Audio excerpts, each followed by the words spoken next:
लोग सरकार में रहे तो इस काम को हम लोगों ने किया, लागू किया। और हम लोग शुरू से कहते थे कि भाजपा जातीय गणना के खिलाफ है। भारतीय जनता पार्टी बिहार को विशेष राज्य का दर्जा नहीं देना चाहती है और भारतीय जनता पार्टी जो है शेड्यूल 9 में जो महागठबंधन की सरकार ने आरक्षण पिछड़ों का अति पिछड़ों का जो बढ़ाया है उसको डालना नहीं चाहती है अनुसूची 9 में। यानी तीनों चीज हम लोग उस समय भी शंकित थे कि कोई ना कोई कोर्ट चला जाएगा और इस प्रकार की बातें आएंगी। कोर्ट में ये मैटर गया और कोर्ट द्वारा जो है ये रोका गया।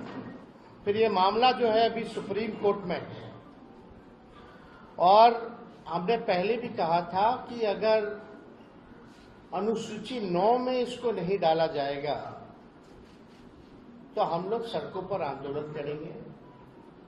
और बिहार सरकार किस प्रकार से पक्ष रख रही है हमको, क्योंकि भरोसा नहीं है मौजूदा एनडीए सरकार पर, बिहार की सरकार पर, क्योंकि भाजपा जो है उसमें बड़ी पार्टनर है। और चाहे केंद्र में हो या बिहार में एनडीए की सरकार है और मुझे पूरा भरोसा है कि एनडीए की सरकार चाहे बिहार वाली हो या देश में हो, ये नहीं चाहते हैं कि जो आरक्षण की सीमा बढ़ाई गई है उसको अनुसूची 9 में डालें। तो हम लोगों का पहले भी कहते कि हम लोग इसमें सुप्रीम कोर्ट में हम लोग जाएंगे और हम लोग केवल इंतजार कर रहे थे भारत सरकार की जवाब का, जो कि स्पष्ट रूप से ये जवाब आप लोगों के समक्ष मिला है। इसमें यही सवाल पूछा गया था कि भाई क्या आरक्षण आप बढ़ाइएगा अनुसूची में 9 में, स्पेसिफिकली जो है बिहार के शेड्यूल 9 में आप डालिएगा कि नहीं डालिएगा। तो भारत सरकार ने जवाब दिया है, no sir, the matter falls under the preview of the state government as per provision of the constitution. अब आप बताओ, ये सरासर भारत सरकार झूठ बोल रही है। अनुसूची 9 में यानी शेड्यूल 9 में डालने का अधिकार केवल भारत सरकार को ही है, राज्य सरकार को नहीं है। ये पूरी तरीके से झूठ बोला जा रहा है, संसद में झूठ बोला जा रहा है।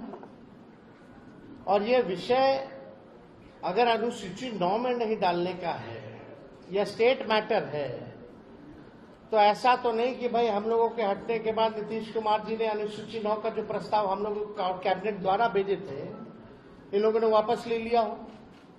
क्योंकि उस समय तत्कालीन जो अभी भी गृह मंत्री आपके अमित शाह जी हैं, उस समय जब ईस्ट जोन का जो बैठक चल रहा था उसमें भी हम लोगों ने प्रस्ताव रखा था, उनसे मांग की थी कि इसको अनुसूची 9 में डाला जाए। अब मामला है कि कोई भी, चाहे नीतीश कुमार जी हो, जनता दल यूनाइटेड के कोई नेता हो, सभी लोगों के मुंह में दही जमा हुआ है। कोई भी इसको लेकर के आवाज नहीं उठा रहा है। जब हम लोगों ने किया था इस काम को तो बड़े ढिंढोरे पीटे जा रहे थे जनता दल यूनाइटेड के द्वारा। अब करेगा कौन? करने वाले भी तो वही है। Janata Dal United is the part of the government of India.